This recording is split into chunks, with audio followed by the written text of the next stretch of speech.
Welcome to another edition of the Basketball Teacher Podcast.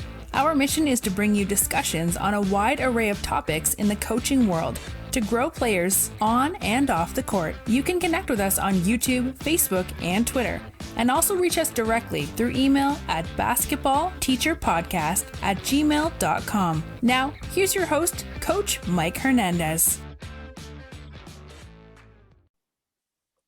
Welcome back. Thank you guys so much for joining us wherever it is you're listening from, whatever platform you're listening to us on. I greatly appreciate it.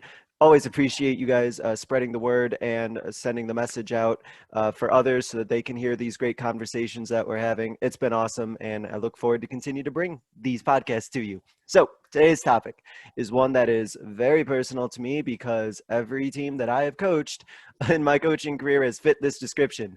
We're going to talk today about coaching an undersized team, and how you can use it to your advantage, what sort of adjustments you make, how you make it work for you so that, yes, you might have an undersized team, but you still got to coach them and you still got to get the most out of them. So how we can maximize those opportunities, even if you have that disadvantage that may exist off the bat. So we're going to jump into this topic, and to help discuss this topic, I have with me Coach Brian Carver. Coach, how are you today? I'm doing great. Thanks for having me on. I appreciate it. Yeah, this should be fun. And again, it's personal to me, but I know a lot of coaches kind of face this dilemma and face this situation. So I'm sure this will be really useful to a lot of people. So Coach, let's go ahead and start with introduction to you. Where's the game taking you? Where's your coaching journey taking you? And what have been the stops in between? Well, I'm like most people. I was an undersized player when I played in high school. So I fell in love with the work process. I wasn't necessarily good enough to take it beyond high school very much. I played some small junior college ball, and that's about as far as it went. I was very fortunate in that my next door neighbor was also my high school coach. And so he watched me grow up. He watched me shoot in the driveway for hours upon hours. My parents got a promotion to a big company in California when I was in middle school. And I said, I don't want to go to California when I'm from North Carolina. So they graciously let me agree to stay with my grandparents. So that high school coach of mine became sort of like an impromptu father figure for me, and that was really cool. And it showed me the ropes of how high school coaches work and how they live. And, there was a lot of times he'd be out in the driveway and he'd walk over and talk to me about, hey, we got this film or that film and different things. So it worked out. I kind of got an early introduction into that of coaching world. And then it was funny because I hadn't graduated high school yet, and I was, matter of fact, I was leaving school one day, and my high school coach walked out behind me, and he says, "Hey, what are you doing?" I said, "I'm going home." And he said, "No, I mean like after you graduate, where are you going specifically? Like this summer? Are you going to be on in June?" And I was like, "None that I'm aware of, no." And he said, "Well, I need somebody to coach our JV team at team camp. Our JV can't go. Can you take our JV team?" And I said, "Love to." I'm going to tell you, that's all it took for me. I got on to team camp with the JV team and was hooked. And I've been coaching high school basketball ever since. So I'm starting my 30th year coaching high school basketball. The last 20, I've been the head coach back at my high school that I graduated from, Inca High School. And very fortunate because, like I said, the gentleman that I played for and then initially worked under for 7 years was one of the elite top-level high school coaches in our area and taught me a lot. I would say I've been around a lot of people, seen a lot of college practices, seen a lot of college stuff and school stuff as well. I don't know that I've ever come across a better teacher of the game. Someone can argue X's and O's and someone can argue strategy and philosophy, but I don't know that I've ever met anybody that teaches the game at its purest level to kids as well as he did. And I thank God that on my part of it, I learned some of that from him. I still don't feel like I do it as well as he does. That was a gift he had to learn how to teach kids the game of basketball. I left Inca after those 7 years working for my high school coach and went to a rival high school down the road, and they were widely considered the best basketball program in the entire state at that time when I was there. And I was an assistant coach there for that head coach. His name was Richie Sizemore. And, I think sometimes you got to just say, how lucky was I that I got that position to work under Coach Sizemore for Joe Crook for those 7 years, and then I leave and work for Richie Sizemore. Is like in our area in the state of North Carolina, that was two of the Mount Rushmores of high school coaches. So I got lucky enough to sit right beside both of them for quite a bit of time. And then the opportunity came to go back to Inca as the head coach, and I took that job, and I've been there now, starting, I think it's my 20th year as the head coach. I've been through it all. I've seen a lot, 30 years sitting on the high school bench, man. You see a lot of trends, but kind of like what you said at the beginning of your introductory, that's kind of a topic near and dear to you. I think the majority of the teams that I have coached over the years, I felt like we were undersized, and we had to learn how to manipulate that to our favor and not let that become such a disadvantage for us. And just with that, because you have coached for as long as you have, what trends have you noticed? How has the game changed? How has the game stayed the same over your coaching career? Well, I think if you hear this a lot of talking when people talk about the NBA and stuff, but the game is way less physical nowadays. Back when I first started coaching, you got away with hand checks. In fact, it was legal. You could teach hand checking. And you were very physical handling ball screens. You were very physical handling floppy actions and stuff. You basically tried to just beat the crap out of everybody on the defensive and see who could physically survive it. Technique has driven a lot more stuff on the teaching side of it. Now you have to know your craft. The coaches are good. I think a lot of times I say this, I'm not trying to point light at any one particular person or group of people, but it seemed like a lot of times there were coaches that they just coached because they wanted the teaching job, or the assistant coach had been on the bench and now it was their turn, but they really weren't basketball people taking basketball jobs. And I think that's what you see a lot of now. It's gotten really specialized, just like the kids are specialized. Coaching has gotten specialized. You see a lot of coaches that aren't teachers anymore. My whole staff basically is non-staff, non-teaching. I got one other coach on my staff that is a teacher with me, but the rest of the staff is all non-staff people that are out in the community in the real world. So that's what you see a lot more of nowadays. I think just like I said, the kids are specializing in it, coaches are specializing in it, and you've really got to learn your craft, know your stuff, and it's fun time. And for kids like me, taking the physicality out of it kind of makes it more on the lines of athletic ability, and sometimes that hurts kids like me because we're not athletic kids in the world, and when I can't put my hands on you, your athleticism might take over. Sure. But certainly, it's fun. I enjoy the game now probably as much as I ever did, teaching it and learning new stuff and learning new trends. I think the three-point line, obviously, I know it. I think school it started in 1986 or 85, or at least in North Carolina it did. So it's been around. It's not like it's a new thing. But people have really, over the last 10 years, 15 years, kind of embraced the three-point shot as a weapon and not a fallback.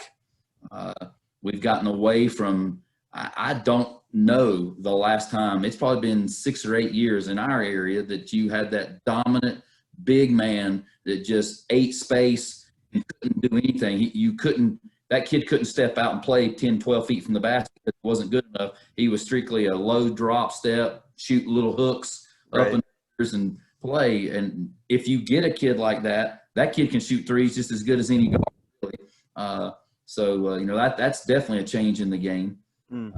Yeah. And it's funny that you mentioned it about the coaches in particular, because I remember even just for me growing up, knowing some guys who coached and they were really into football and that was their sport. And then they just coach basketball, but they didn't really care about basketball. They were just doing it just to do it. And so you're right though, about for especially with coaches, how much knowledge is out there. And then you have some conversations with some of these coaches and it's they're encyclopedias of stuff and they know all this stuff. And I say this a lot to people and I don't know if people get offended by it or not. Nobody's ever questioned me on it, but they got to go off. I got a lot of experience in this. There are a lot of high school coaches out there that probably know more or as much as a lot of college coaches. What we're not able to do is get in depth because we don't have the time to spend on basketball, because we're teaching, because we're working at another offsite facility or a job that's not teaching.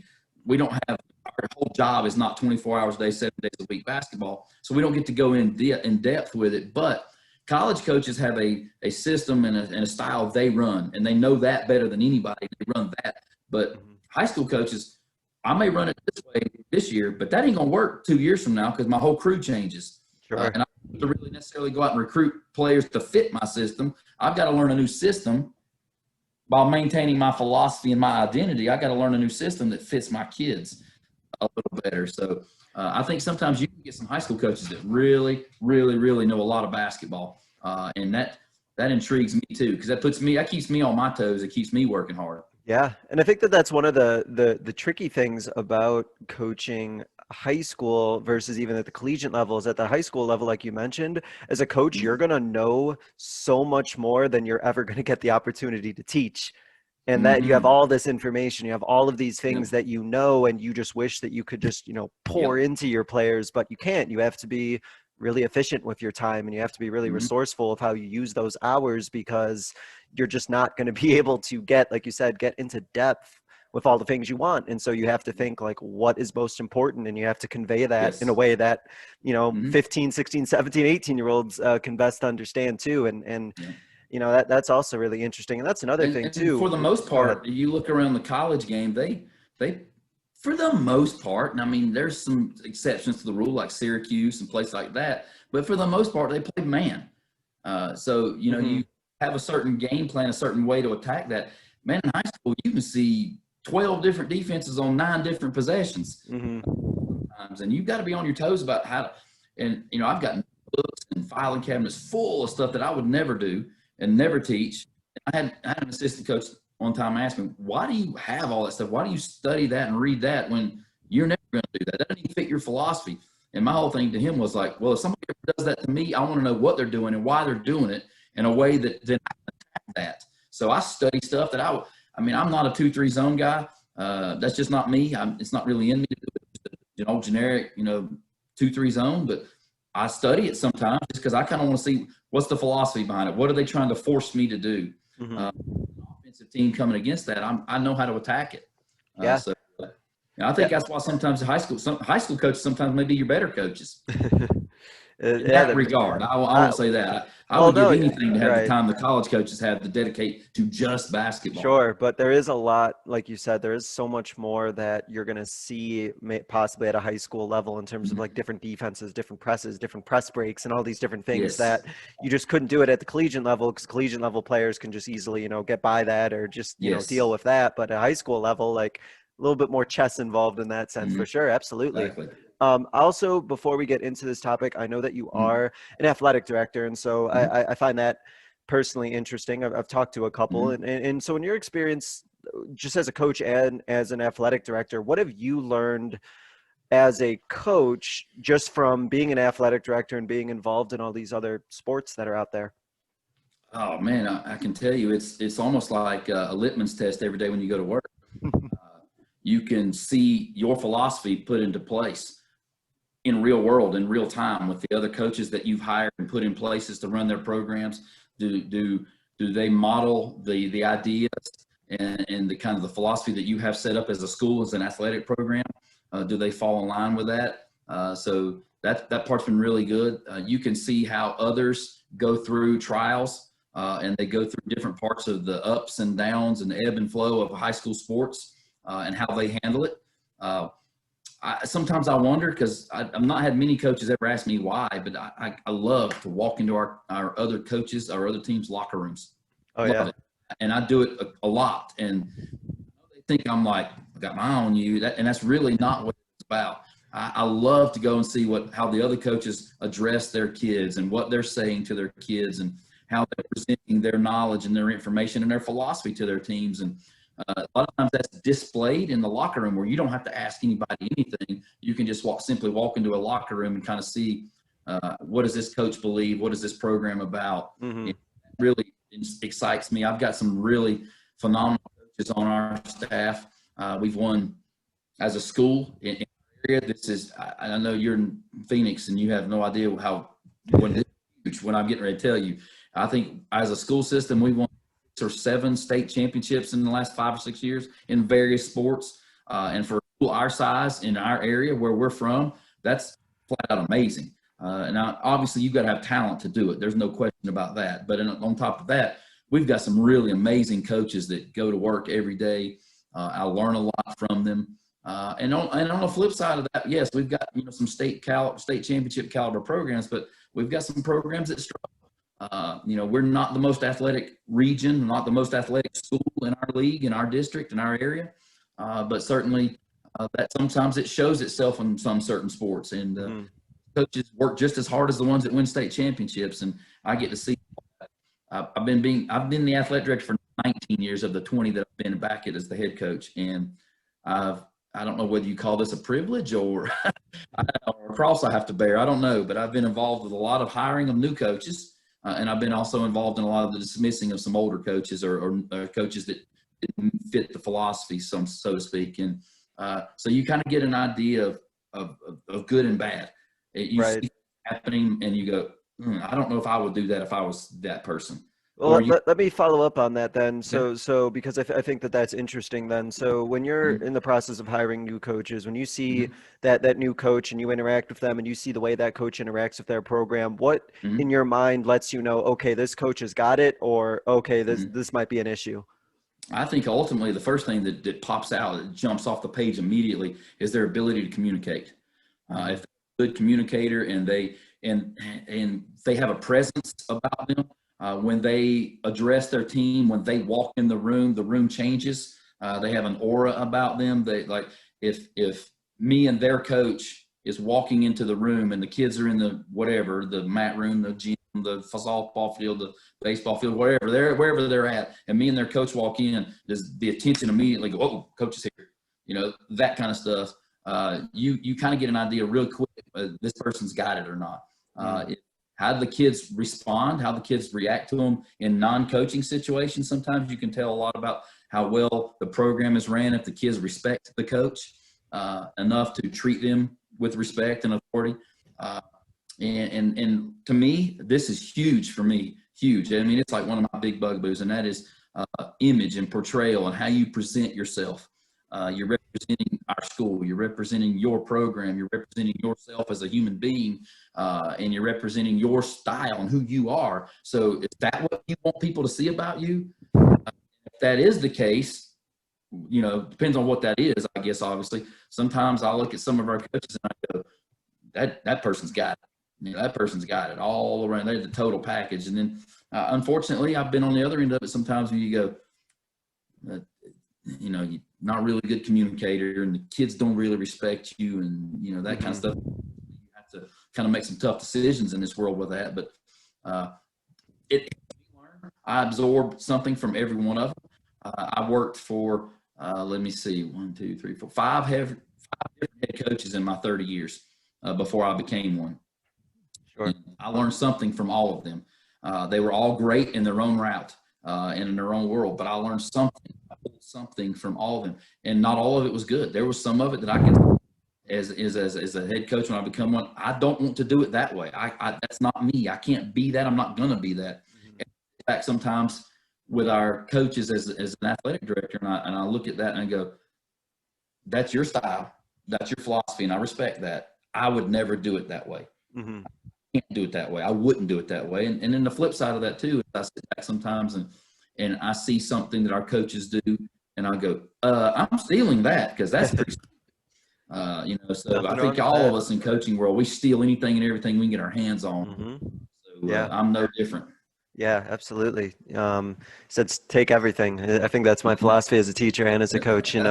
Take if it's not nailed down, take it, and if it is nailed down, give it a good pull anyway, and see if it will come down. That's kind of been my philosophy. If they want it bad enough back, they'll come ask for it. Right. Exactly. And I think too, another thing, kind of like with what you mentioned, at least for me personally, there are things that I know that other coaches do that they do really well that I can't do. That just wouldn't be me if I did it. And I think that's also important to recognize, is there's traits and there's personality characteristics that I see other coaches do, and they have a lot of success with it. Yes. But if I tried to do that, my players would just laugh at me, and they just look at me confused because it isn't me. And they know, and those other coaches probably couldn't do what I do either, and that's fine. Exactly. And that's okay too. And but I've learned a lot, and I think we all learn a lot from others. That had been one of the biggest growth moments I had as a head coach was I think we're all guilty of it when we become a head coach for the first time, is you are a byproduct of the people you have played for or worked under.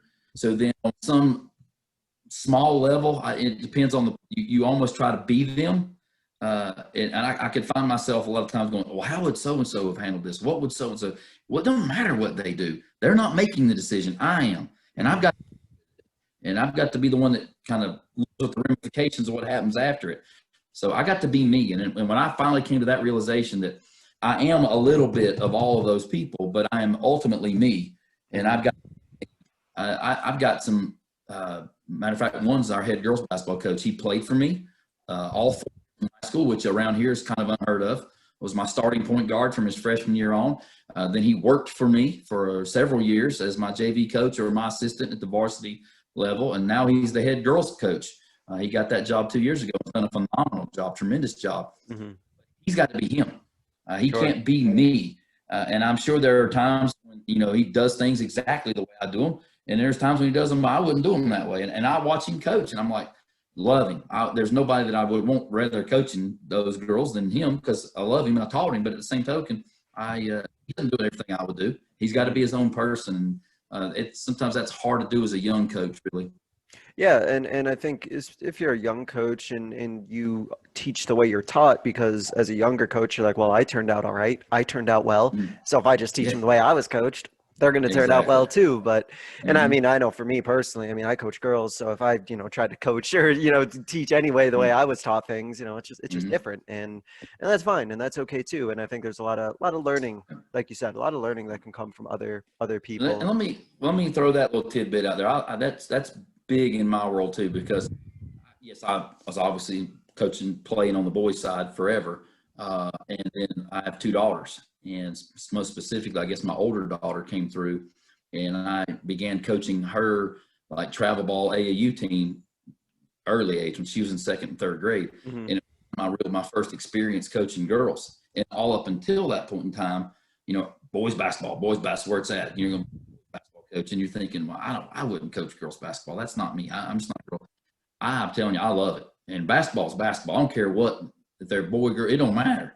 Basketball is basketball. And sometimes I enjoyed teaching of the girls program as much or if not more than I did coaching the boys, because of the different style, the way the differences in the girls, the way they learn, and things of that nature, it really intrigued me. And I had a blast. I've had an absolute blast coaching girls basketball, especially at the travel ball level, I'd say for the last almost 10 years, 12 years. Mm-hmm. So I'm a head boys coach, and then in travel ball season, I roll around, I coach girls. It's really unique, and I love it. And it gives me a very interesting perspective on learning styles and things of that nature. So anybody that's contemplating and says that whole thing, I can't coach girls, you're missing an opportunity. Mm-hmm. Let me tell you that right now. I appreciate you mentioning that. As somebody who's coached girls for 8 years now, anyone who champions coaching girls basketball, guys or girls, I appreciate that, because definitely a great opportunity. Basketball. Absolutely, of course. Now, so as we kind of transition here into our topic, speaking of basketball is basketball, whether you coach girls or boys, here's a chance you'll be coaching an undersized team. And you and I both have experience with this. So, Coach, when I ask you, as somebody who has coached undersized teams, what do you do to try and make it as much of a non-factor as possible? What sort of adjustments and things do you do in your coaching to try and not make it as much of an issue as it could be? Well, I think a lot of that's relative to your area. And things of that nature. And here's what I mean by that. If I have a 6'2", 6'3" center, that's undersized by a large margin. I mean, no doubt. Most people in our area have a center that's 6'5", 6'4", 6'6", 6'7". Ours is usually 6'2" to 6'4". Mm-hmm. But that same guy, that same program around us that has the 6'5" center can play in a bigger city like Charlotte or Raleigh, in those areas, and their centers are going to be 6'9", 6'10". So they're going to be talking about playing as an undersized team. Mm-hmm. Playing as an undersized team is always a relative concept to where you're at in your area and the kids that you're dealt with. So I think for me, early on in my career, I didn't want to face the facts. And we are what we are. We are who we are. I can't make my kid all of a sudden become a 6'4" point guard. They are just what they are. So I think we get enamored as coaches with size, and we always try to force the envelope a little bit. You know what I mean by saying, well, you give a kid a little bit more than maybe they deserve or their talent level deserves because they're a little because they're a little bigger. And you at the end game, you're like, I don't understand why this team didn't necessarily reach its potential. And sometimes you can trace that back to, well, I didn't put them in a situation to let them be successful because I was so worried about making sure I had size on the floor. I had several teams when I first got started as a head coach that, I had kids that grew up as post players. They got to high school and all of a sudden they're 6'4", 6'5", and they had been nothing but a post player their whole life. But now they can dribble a little bit and they can move a little bit and they thinned up a little bit and they're 6'4", 165, 170 pounds. And I'm trying to force them to be a two guard. And they didn't have two guard skill sets. But I was bound and determined I'm going to put 3 6'4" kids out there because that makes us huge and we're big. And everybody's going to be enamored by how big we are across. Well, we didn't have anybody that could shoot it. We didn't really have anybody that could dribble it because that wasn't their skill set. I put them in situations really almost put them in situations where they were going to fail. And we weren't as successful as we need be just simply from that part. So I made an adjustment and it was great because it was the absolute wrong adjustment to make. I said, okay, we're going to be slow. And we're going to have really good ball handling. So we're going to try to control the ball. So I wanted to go really slow and I wanted to spread everybody out. And we don't have a shot clock in North Carolina, but I essentially told our kids, if we did, we would be thinking like, we ain't shooting anything until we've had, like a minute and a half, minute and 40 run off the clock. We're going to people to death and run all these intricate sets and try to beat people 45-40. And first off, I have ADHD. You probably already figured that out in a little bit. I am wide open. And that did not mesh with my philosophy and my personality at all. Sure. So it was boring. I hated it. The kids hated it. Now, we could run the heck out of a set. We had intricate, detailed set after set we could get in and run them. But it was just not a very fun brand of basketball to play. And that was because of my philosophy and my style. It might work for somebody else, but it didn't work for me. What I also noticed trying to play that way with people was that we never got the opportunity to take advantage of our lack of size and get out and get easy baskets in transition. We were to play against a set 5-on-5 defense. So the first adjustment to realizing that we're an undersized team that I kind of made was, all right, so we're going to go back and we're going to fast break like nobody's business. Instead of trying to play in the 40s, we're going to try to play in the 80s. And we still maintained our identity of running intricate sets and things of that nature. But we implemented a fast break and a secondary fast break type system. Roy Williams, when he came from Kansas back to North Carolina, kind of, in my opinion, made the secondary fast break kind of a popular term. Not that people weren't running it before that and everything, but he made it a really household name that you got to run secondary fast break. And it became something that most schools did, but it became almost our bread and butter was fast break, secondary fast break. Oh, okay, now we got to run a set. And we're still pretty good at running those sets. Throughout that whole process, I still think of so many times where I would go, okay, well, I got this 6'4" kid he's okay, and I'm going to run him out there at my 4 so I can have some size. When now that I'm looking at it 10 years removed from that team, we probably would have been better having him being the backup center and bring another ball handler and another guard in there and making us a little more athletic and a little better ball handling, a little more shooting, a little more, just basketball IQ-ish type stuff in terms of playing out on the perimeter. But I never would because you get so enamored thinking I'm gonna give up, I'm gonna get killed on the backboards and people are gonna wear me out on the post, and that's going to happen. I think that's the thing you're gonna have to just bite the bullet and accept, and that is if you're an undersized team, there are going to be times when you're going to get hammered on the backboard because you're just so little compared to some of the other people you might play. But what you try to do is come up with styles and philosophies and adjustments, that in-game adjustments that you can make to maybe neutralize some of that. So your Your approach then is more like, what do we have? What can I maximize and get the Absolutely. most out of on my end, as opposed to Mhm. trying to almost react to what the other team Yes, has. I think that absolutely. sounds like it's more like you said, it's kind of more fun for your players when they can Mhm. focus on, okay, like here's what we can do, and we can just Mhm. do this rather than try to always worry about what the other team has and try and stop that. I think it's just more Absolutely. fun to focus on, let's just run it out and let's try to run out the break Yes. and let's try and play in the 80s and let's just From a sort of see what philosophical happens. standpoint, I can boil it into a simple thing.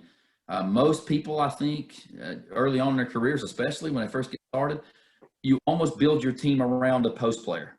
I've Hmm. got 6'5" kid. I got this 6'9" kid. I got, for girls basketball, I got this 6'2" girl. Whatever it might be. I don't know. And I'm gonna build around that. And that was my philosophy. I said, okay, who's my big? Who's the kid I'm gonna dunk the ball into the post and get my easy baskets and my layups from my post player. And then my philosophy almost went 180 degrees. Who's my point guard? Who can Hmm. control tempo? Who can control the basketball? Who can get me a good shot? And then I'll build the rest of it out from there, as Sure. opposed to saying, I'm gonna build it inward Sure. onto the post player. We went the other way. If I got a post player, great. He better learn to dribble, pass, and shoot, or he's gonna be a post player very long. Well, so you brought up about the idea of kind of like you're going to concede some things with Mm-hmm. size. Like, I mean, that's just naturally what's going to happen. And I think that's Mm-hmm. something that I've tried to, you know, think about more and try and Mm-hmm. teach more is the idea, well, okay, so let's say, I give up a basket, girl scores, back to the basket, offensive rebound, whatever.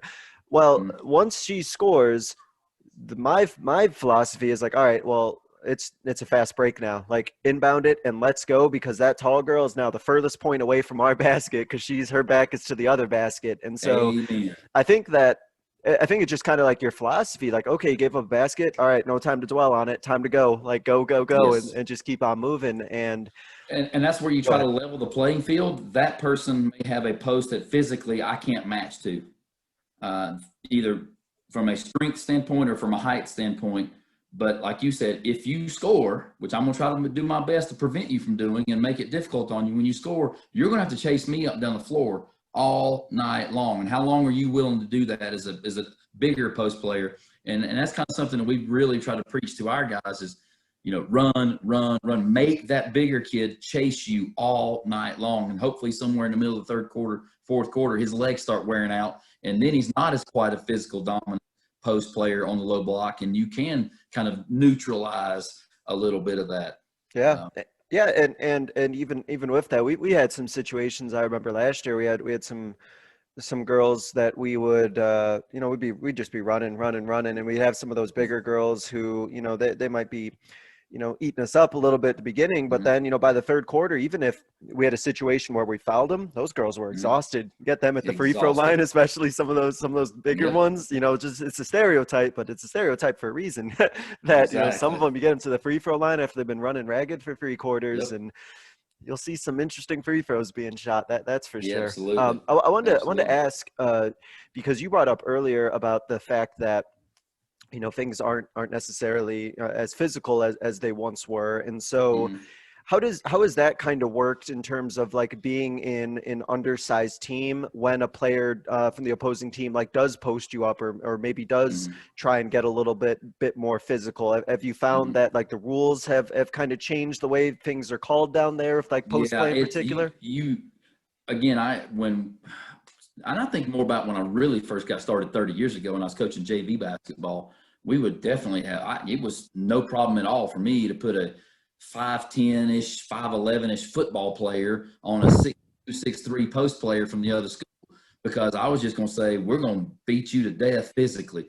We're going to, we're really going to get physical. We're going to have the forearm in the lower back. We're going to half wrap and really push you off the block and get real physical. And we're going to try to make it a fist fight down there on the low block and not allow you to post up. And the rules don't allow you to do that anymore. They basically taken that kid out of the game. So, and it's funny I say that because you truly don't see many of those type of players in my area. And I'm just basing this off North Carolina and the western half of the state of North Carolina. You truly don't see many of that. He's a football player. You can clearly look at him and tell he's nothing but a football player, and they're bringing him out there to bring some physicality and toughness because he has no basketball skill. He's just a tough guy. You don't see that much anymore. I mean, even those quote-unquote football players have skill, and they've become athletic, and they've learned how to play basketball too. So yeah, if you can't handle the ball, like at least in this game, or you can't have a shot in the, like, it just, you don't really see the floor, at least here either. So nah, you're not anymore. And like I said, that kid used to have a role. Even back when I played in high school, I could think of a lot of kids on our team, older than me, younger than me, that they didn't possess the best basketball skill, but they were very physical, very tough, and wouldn't back down from any challenge. So they had a role. They had a distinct role in the team. And I think about those kids now, they would be glorified backups at best if they even made the team, because there's just no place for a kid that all he can do is be physical. He's going to have to learn how to do something. So, yes, and I think that goes back to something you and I talked about earlier, too, is about the technique and the teaching and how has it evolved at the high school level. Because before you could just say, are you tougher than him or is he tougher?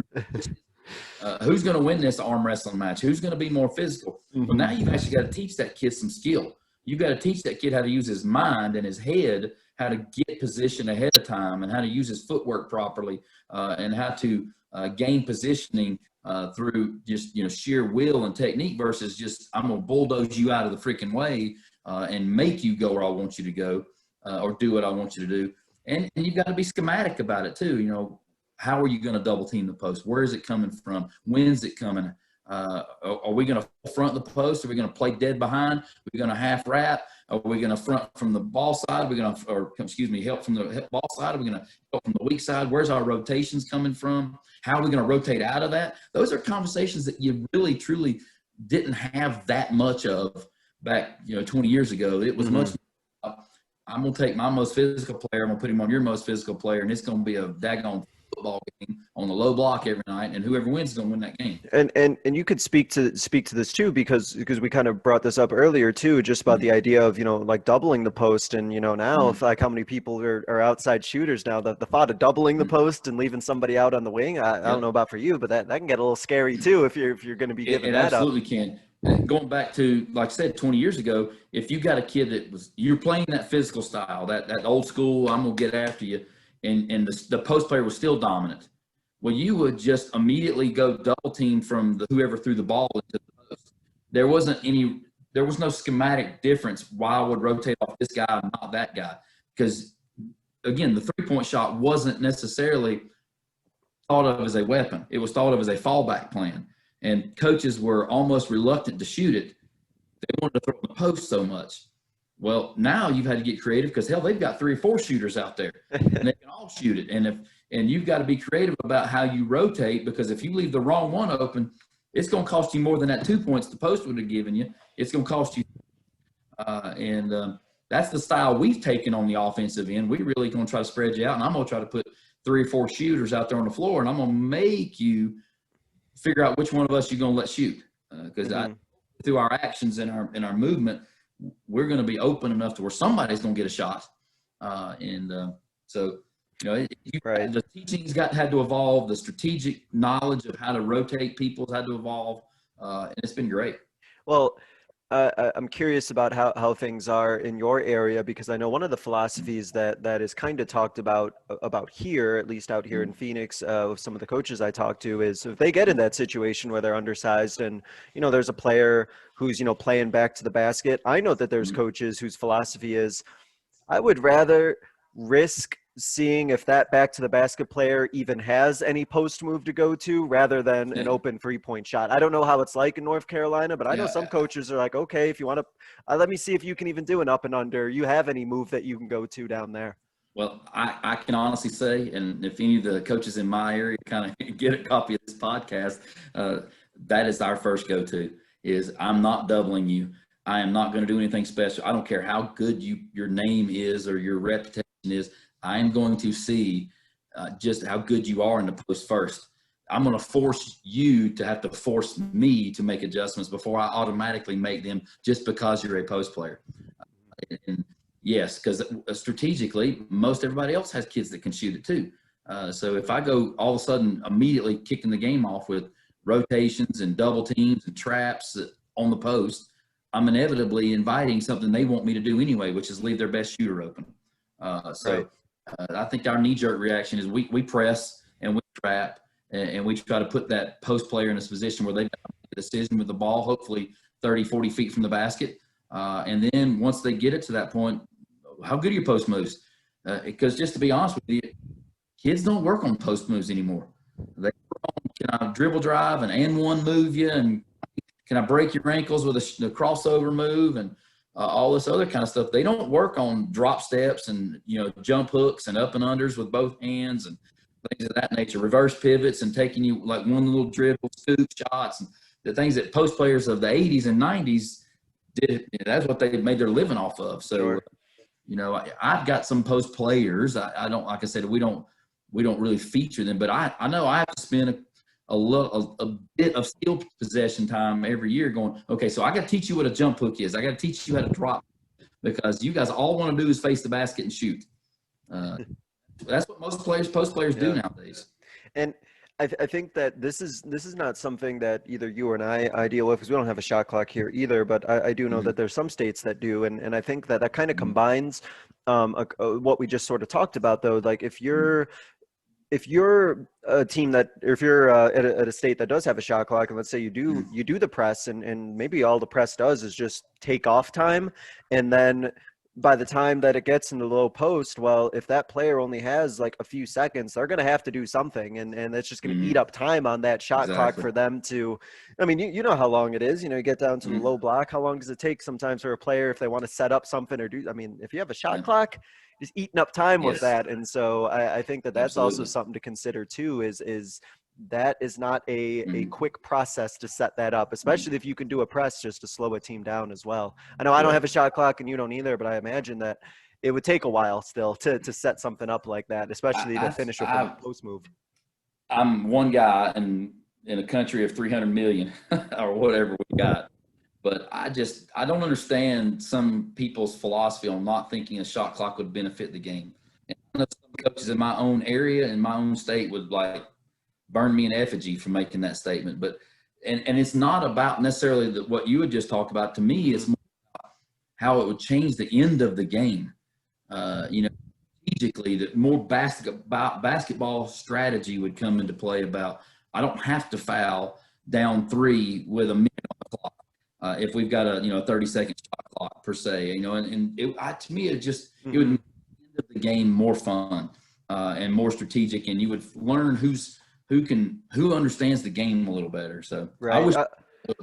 I'm with you, because I can tell you, as a coach who's never coached with a shot clock, if my team is down 10 with 4 minutes to go, and now we're in effect getting punished because maybe we've only had one foul, and now I have to start racking up all these fouls. It's like you're punishing my girls for not fouling earlier. It just creates situations like that where, and again, like you said, it's not basketball almost at that point. The knee-jerk, almost automatic response to the shot clock is financially we can't afford it. I probably said the same thing 30 years ago when they introduced the shot clock or the play clock in football. Now, I don't know of a high school anywhere in the country that doesn't have a play clock. In football. So if you made it a rule and made it a thing, the people would figure out how to get it done. We don't have enough people to do the clock in basketball as it is now, so we can't add a second person to handle the shot clock.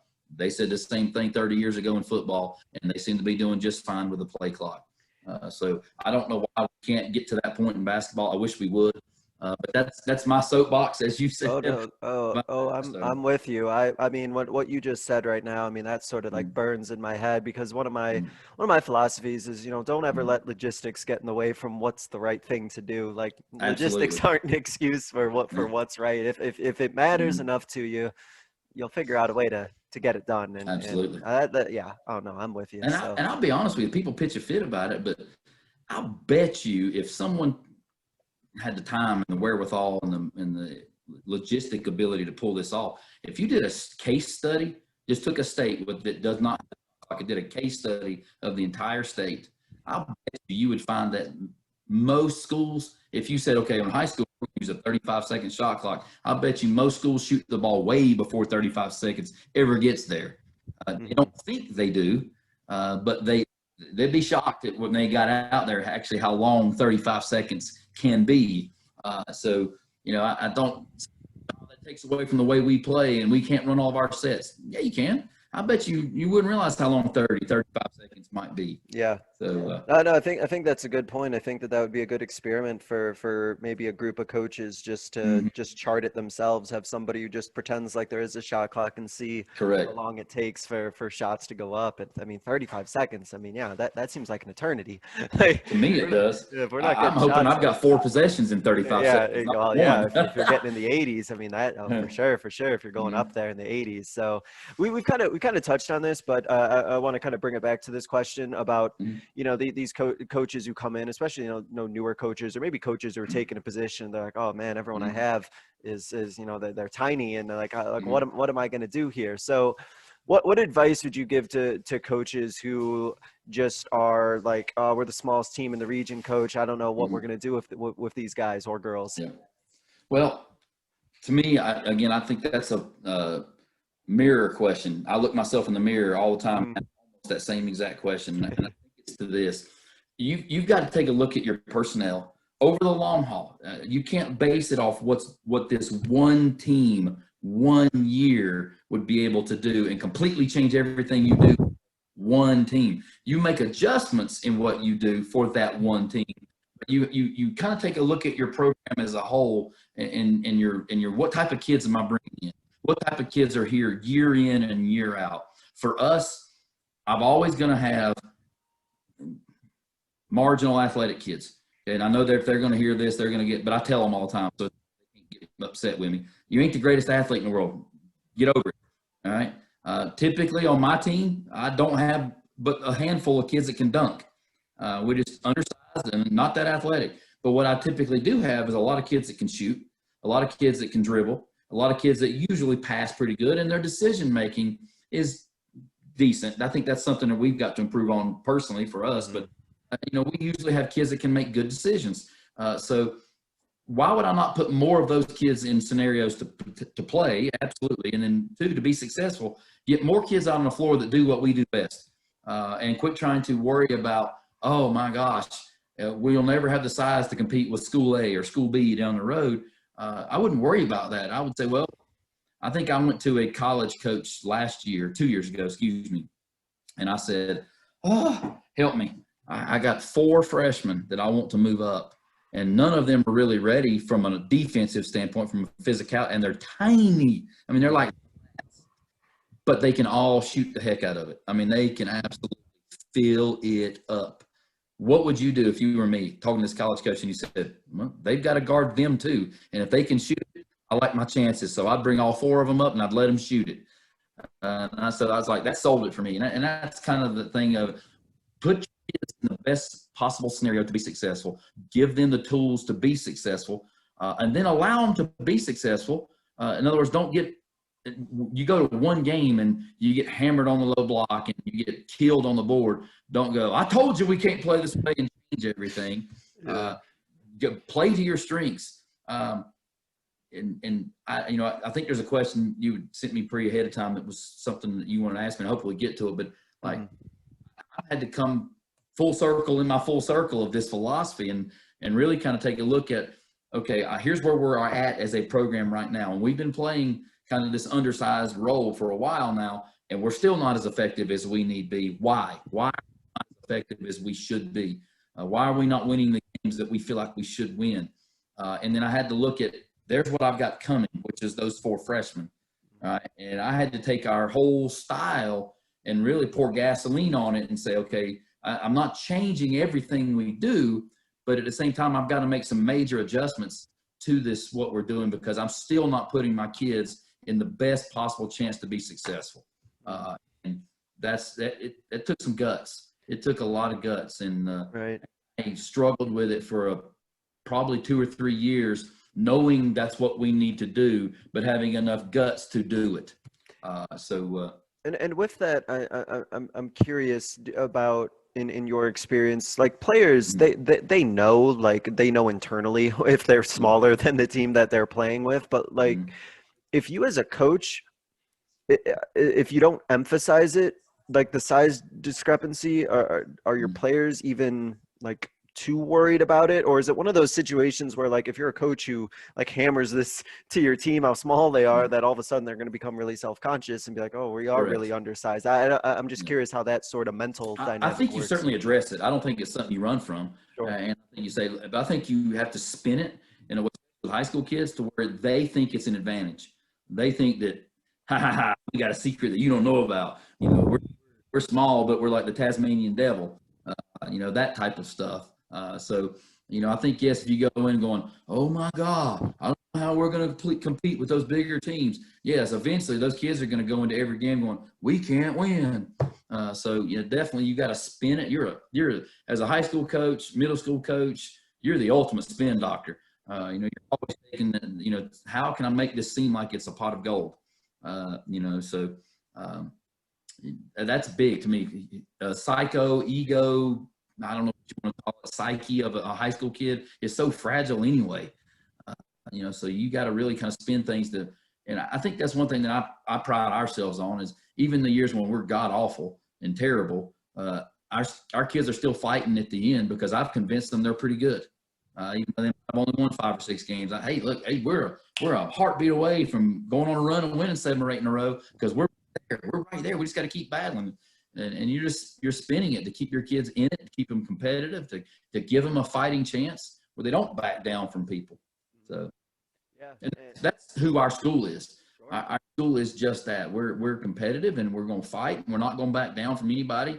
So again, I've got to put myself in a situation where I use that to my advantage, and I put our kids in that situation where it's like, hey, it's us against the world. We ain't backing down from nobody. That kind of stuff. So.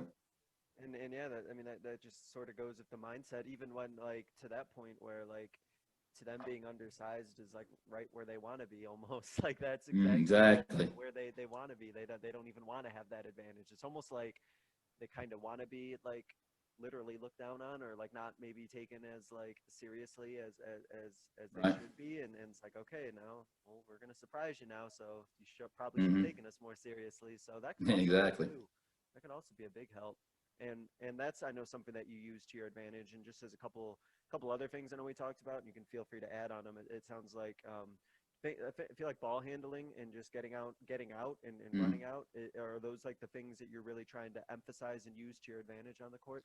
Yeah, I think you know, every coach, every school, every team, every program that is not brand new, but obviously you've got to have some years under your belt for there to be enough information for people to go off of. They develop a reputation, you know, they develop a certain pattern, and people start getting to know, oh, when I play this team, they're going to do this. When I play that school, they're going to be this, and that kind of stuff. I think if you ask most of the coaches in our area, they'll always tell you our kids are very skilled, that we do a really good job in our skill development. We do a really good job of teaching ball handling. We got a lot of stuff, and we spend a lot of time every day, even during the season, in skill development every day.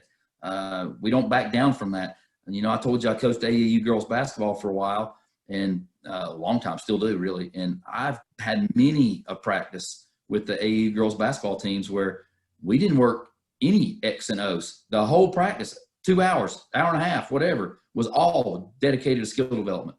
And then we would turn around and go play a game, and they were shockingly surprised at how good they were when we really talk about defense or offense. We just did skill development stuff the whole time. So I think that's hurt us some too in terms of community outlook, maybe because people see how skilled our kids get. They see what they look like when they were, say, 4th, 5th grade. Then they saw what they looked like when they came to high school. And then all of a sudden, now I've got them as a junior, senior, maybe even a sophomore in high school, and they've been through our skill development program and our summer camps and things for the years, and they see the progression, and they think that automatically translates, oh, my kid can shoot it now. My kid can dribble it really well. My kid can do this, that we're all of a sudden going to win, and we should win, and we're supposed to win. And I can't – some of that's on me, and I'm not going to deny that. I feel like we should be better than what we are at times and things of that nature. We should win more games than we win. But I think sometimes the package that we present is that we are better than what we really are because we can dribble, we can pass, and we can shoot because we spend so much time on that. And just that idea of, after you get some years under your belt and everything like that, you kind of have like your image, or you have like your identity almost as a coach and as a team. And I think that, you're going to face those situations where you find that you're going to be undersized, but I feel like you're going to notice that after a year or two, like, there's a good chance I'll probably always be undersized, and that's fine. Like, here is what our identity is going to be regardless of that. And so when you see a team, or you face a team that's bigger than you, you're like, all right, well, that doesn't change our identity. Like, we are still this, and it doesn't matter really how big you are. And I think that's kind of what you've sort of internalized and developed. And you've got to have a style and a philosophy that suits your kids. I think if you're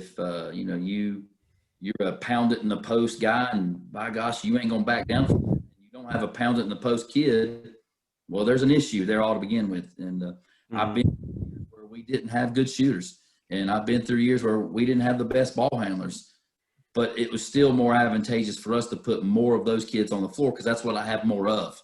I have more of those type of kids. They may not be the best I've had in our program's history. They may not be the best in our area at doing it, but it's still at that time, that's the best I've got. And that's the strength of my team, is able to spread people out, dribble the basketball, pass the basketball, and make decent shots. I think really the offensive side of it is big, because, I think there's many ways to skin a cat on the offensive end. I think a lot of it comes back to the defensive end.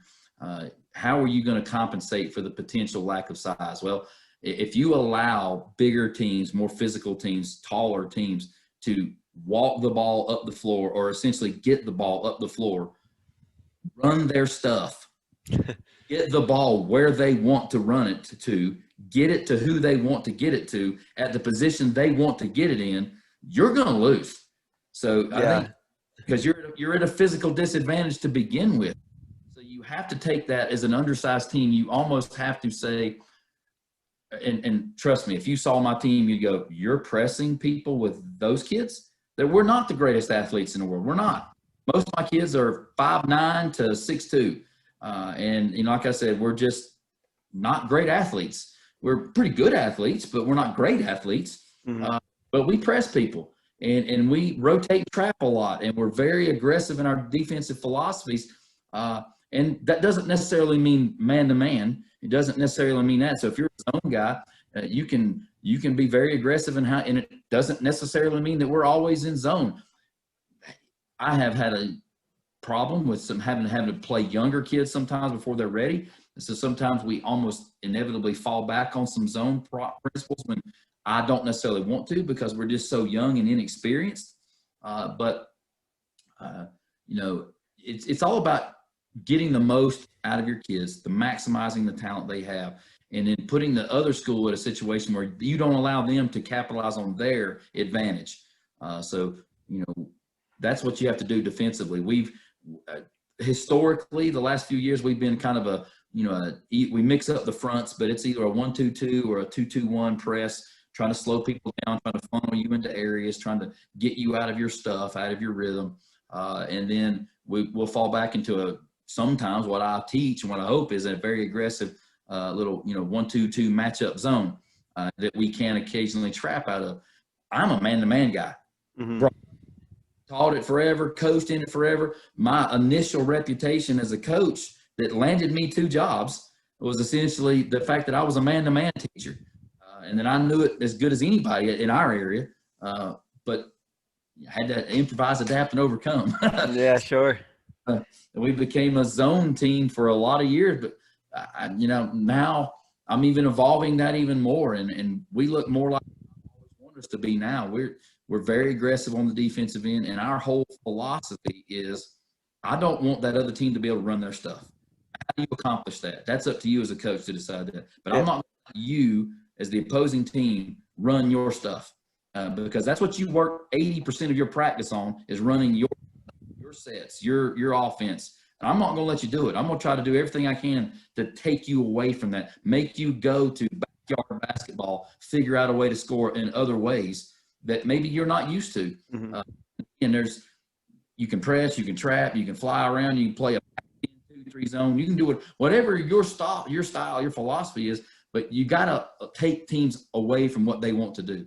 Well, and that's That's when the disadvantage will be the most apparent, is if the other team is just running what it wants. Then if they can just Mm-hmm. walk to whatever it is that they want, then that disadvantage that you have, well, that's going to Mm-hmm. be in full effect because they're doing what they want and you didn't Mm-hmm. really make much of an attempt to stop them. And I think this sounds kind of a little bit like your philosophy. You know, if you are pressing and if you are getting after it, there are going to be some things you do give up like that it will happen. Mm-hmm. But It will. you know, it's a lot different when it looks like you're getting after it and you're making them work Mm-hmm. for it rather than them, you know, like you said, walking into Mm-hmm. their walking into their set and getting it right where they Mm-hmm. want, and then I don't know, hoping for the Well, best. if you remember earlier parts of our conversation, I Mhm. talked about how there was a time period when I was so enamored with size that I put all this size out there, and then we went to the slow down game when I tried to put more. But even when we went to the running up down the floor, putting more shooters stuff, I still, especially on the defensive end, was we're going to play traditional. We're going to play our traditional man, our traditional zones, and we're going to, Mm, and we're going to basically, I'm going to coach my kids up as hard as I can coach them, and we're going to play harder than everybody else. And that, in and of itself. But in the end game, it came down to my team versus their team, both of us running our strengths. Well, sure. I'm at a physical disadvantage. So if both of us are getting to do what we both do best, and I'm at a physical disadvantage, I'm going to lose a lot of those games that I probably could win if I would do something different. So that's when I kind of landed on this whole idea, not idea, it's just philosophy, I guess style more than anything else is like, I understand I'm going to give up stuff around the rim. I understand I'm going to give up something, but I'm bound and determined to not let you run your stuff. I'm going to make you have to go to your third, fourth, fifth option to beat me. And sometimes that's good enough. I get it. I'm not. And even last year, we were so young. I had 4 freshmen and 7 sophomores up on the varsity because we were so young. Mhm. So we lost a lot of games just simple out of and a lot of games we were winning in the third quarter or right there at it, down 2, down 3, and then we get beat by 15.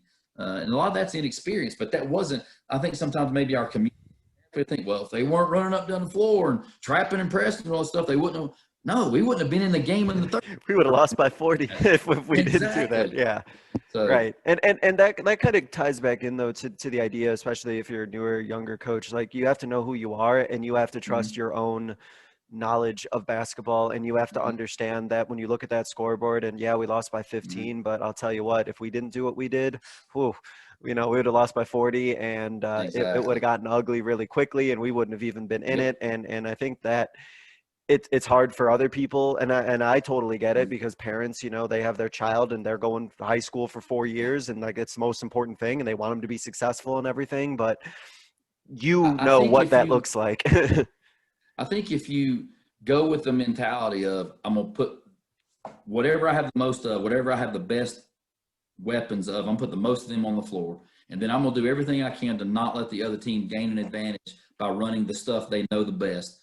Then I think you're gonna give yourself a chance to win every game you play, whether you're the most talented team or not. You put the best players you have out on the floor and give them the most opportunity to play, and then you take away the other team's strength as much as you can and force them to go to something they don't necessarily work on all the time. You've given yourself the best opportunity to win every game you play, and that's all you can ask for as a coach. We're not as good as them. We're not, but we're not going to let them run their stuff, and we're going to the best weapons I've got on the floor and the best opportunity to win. That's as good as an opportunity to have to win this game as we're going to have. We're not going to mano a mano, toe to toe with them. That's not going to happen. So, Yeah, no, and I think that that also helps build your identity and like kind of build your mm, culture as a team, where like when people see your school on the schedule, they're like, oh, all right, like, you know, they mm, got to bring their lunch, right? They're like, all right, yeah, you know, like, or exactly. they're not, we're not just gonna be able to roll over you or you know, just impose our will on you. Like we're gonna Yeah, have to work through it, and there's so much pride that I think can be taken in yeah. that, just as a coach and as a team when like they're fighting for everything. And I mean, what more could you want as a coach than to have your Yeah, players, you know, well, fighting? and it goes to kind of back that up to what you're saying there. And this is not a bold statement or a bragging statement by no means. It just backs up your point you made there. At our end of season coaches meeting where we vote all conference, all district, and all that stuff last year, we had a losing record. We finished last in the conference, and every coach going, "You were the scariest team on my schedule." Both times we played you during the regular season, I was scared to death, and I didn't know. to happen, and you put our kids in such a situation that I just didn't know. I mean, I didn't. And yes, we were finished last in the league. I had 4 freshmen and 7 sophomores up. So, I didn't really have – we fought like a cat every night to get in the game. But to have all the other coaches in our conference and our league come up and say, you were the scariest team all year long by far. I mean, I beat you by 15 last time, and I'm scared to death to play you a second time. That's a credit to us doing exactly what I was talking about. We're going to force you to do what you don't want to do, and we're going to force you to play against kids you don't want to play. We're going to spread you out like mayonnaise, and we're going to try to see if you can guard us. So. It'd be like just asking all the coaches in that room, guys, can you just record all of that, and I'll just play that at a parent meeting, and then we'll just let that play, and then we'll be. And I mean, if you had such a young team, and there's nothing wrong with that, you play young players, just you're gonna get beat up, sure, but wait, look at what will happen a year or two from now, if we get to play in North Carolina this year, that's going to come full circle because. Only one other team in our conference brings back as many kids as I bring back. And they don't even bring back as many as I do, but they have a lot of returning kids as well. Sure. But with that being said, we went from the youngest team, the most experienced team, to right around the top in terms of experience. And one more year from now, when all those sophomores are now seniors, another year from now, we will by far be the most experienced team. You'll be a lot scarier. 3 and 4 years of basketball at the varsity level. Sure. So, if they're scared to play you now, then just give us a couple we'll years. Keep getting better. Yeah, absolutely. Well, this is great. And so, I mean, there's so much that we touched on here. So this kind of flew by. So I'm going to go ahead and hit up our concluding segment here that I ask every guest coach. First question here, a coaching moment from your career. If you can just choose one, I know you have plenty, but a coaching moment from your career that you think others listening would be able to learn from. It really kind of goes hand in hand with this whole conversation that we've talked about, to be honest with you. I looked at our program where we were at about 5 years ago. I had some really good sophomore basketball players up on varsity. This is not the current group I'm talking about. This was the group that just left out of here that created that situation. And I knew in my heart of hearts that we needed to change what we were doing offensively and really and go to even a more aggressive style with both ends and put more shooters out on the floor. And we went from shooting 15 to 23 pointers a game to where we're shooting 35 and 43 pointers a game. And that's a big pill to swallow. So it took me 2 years to get up enough guts to say, we're going to live and die by shooting 30 and 40 and 53s a game. Because I've got 4 and 5 kids I can put on the floor that can all shoot threes. Sure. I remember when I first started thinking this is what we need to go to, we went to the first game of the year and we did this style without even realizing we would gone to it. And we shot 33 game, and we only made 7 or 8 of them. And my assistant coach is going, we can't win like this. We can't win shooting 30. And I'm in my own self thinking so old school and how I thought for so many years, oh my God, I can't believe we shot 33 threes and only made 6 or 8 of them. We got to change it. Guys, you got to get those threes down to like 20. Well, now, you mean to tell me you only shot 30 threes? Getting up to 40, 50. But, again, that took a lot of guts. Sure. It took a lot of time. And I wished that I knew in my heart of hearts it had to be done, needed to be done, but I was reluctant to do it for 2 years. Now I had to do it with a group of freshmen and sophomores. And had I done it, was called for our program 2 years prior with the group that left out of here, with that group, we would have been special because that group was really, really good, and I didn't maximize their talent because I tried to play too traditional with them and not put 4 and 5 shooters on the floor and let them shoot 5 to 53s. I tried to hem them into a box and make them fit a pattern. And I could about kick myself I knew I should have done it, and I didn't. It took me 2 years to get up enough guts to say I'm doing it. So if anybody's listening to me out there and you kind of got those things like, I don't know, do it.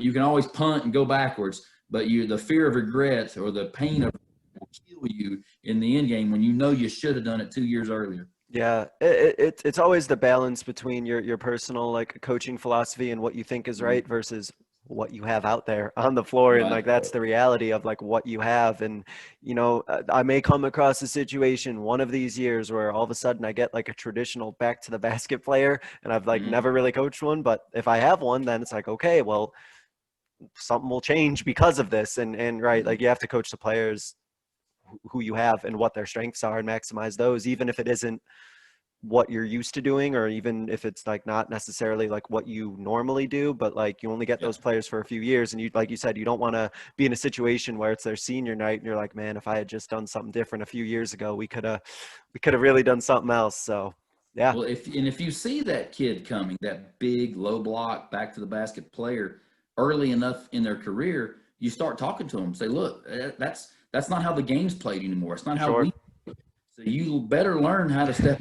Better learn how to shoot the basketball. You better learn how to play facing the basket, or your career is going to not reach its potential. Yeah, the fact that you can play down there, and we'll give you some opportunity to do that, but you better learn the other side of it too. Sure. Because if you're not without it, you're not going to play a whole lot. Yeah, and it sort of ties back in right to what we talked about earlier. If you do get a situation where you have that player's like back to the basket in your mind, like you're like, I know like what any good coach is going to do to try and, you know, negate you, because that's what I've been doing pretty much my whole career, is stopping people like you and letting them know like you need to develop a shot, you need to be in shape, like all these other things that we talked about. So well, yeah. To not this past summer, not the one we just got out of, the summer before last. Sure. When I made the decision full bore that we're gonna go to this philosophy and this style, and there's no question about it. That's the one thing I kept saying over and over and over again. If you're a post player, you got to be looking at this going, uh-oh, I don't see an opportunity for me to play. And I would say, and I this all the time, if you can't run, if you can't shoot, you can't dribble, and you can't rebound, then I have no place for you. I don't care if you can post up and play on the low block. If you can't run, rebound, pass, and shoot, then there's really no need for you to be on the floor. So I'm telling you guys now, as freshmen and sophomores, you've grown up playing on the low block and never learned how to shoot a three-pointer, and you're not a ball handler, you better learn quick, because your playing time's going down the tubes, because I'll put 5 guards out there on the floor before I put a post player out there that doesn't know how to dribble. Yeah. So, to their credit, they've all revolutionized their game. I'm not saying somebody come in and go, oh my God, but you know, for where they were, where they are now, they all can shoot it on some level, and they all can dribble it. Right. So, and then just to kind of put a bow on that, if you have that, you know, 12, 13-year-old, you know, player, you know, they're a post player and they're 6'1". Well, what if they stop growing? Well, they're not post player anymore. So they're not post players anymore. Do they have anything else that they can do? Right. Yes. Exactly. Not pigeonholed players. Great. All right. So to wrap up, Coach, what I give every guest, and you used the word earlier, soapbox.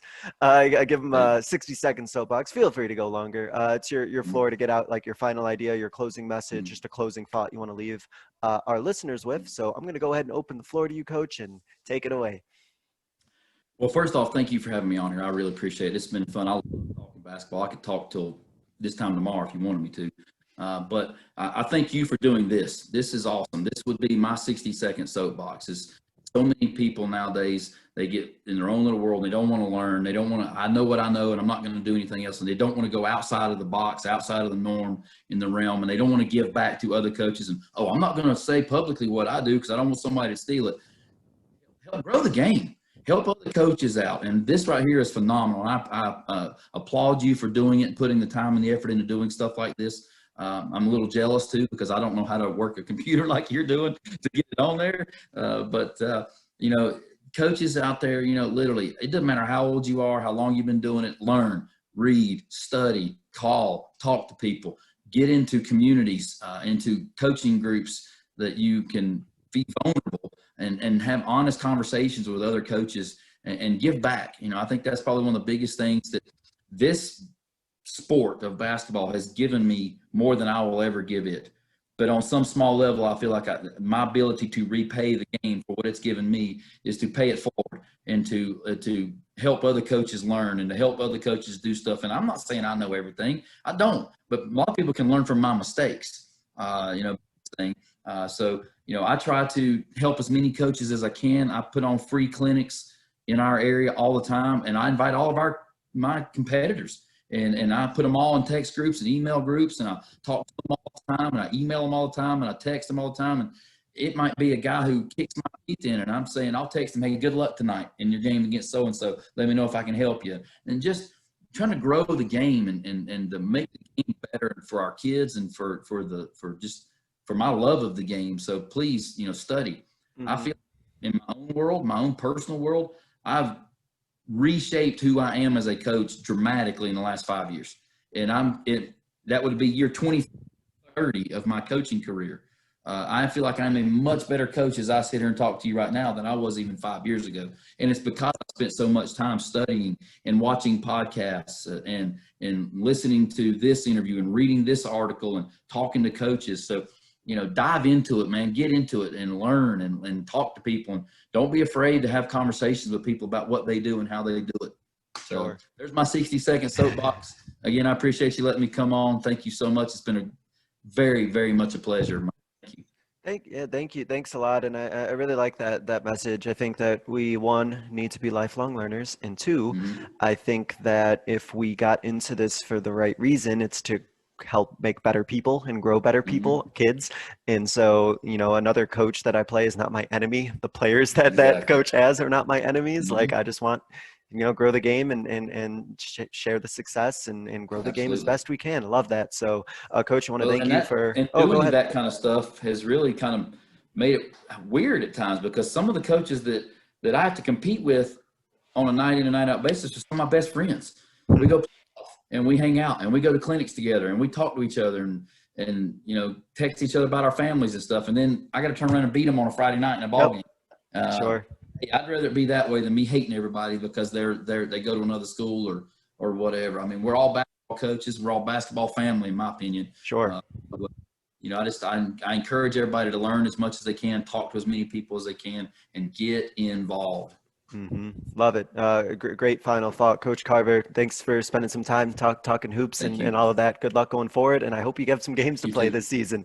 You and me both, brother. Thank you. Yep, and thank you guys so much for listening. This was another edition of the Basketball Teacher Podcast. We'll see you guys next. Thank you for listening to another edition of the Basketball Teacher Podcast. Make sure to connect with us on YouTube, Facebook, and Twitter, or reach us directly through email at basketballteacherpodcast@gmail.com. Take care, be safe, and we'll see you next time.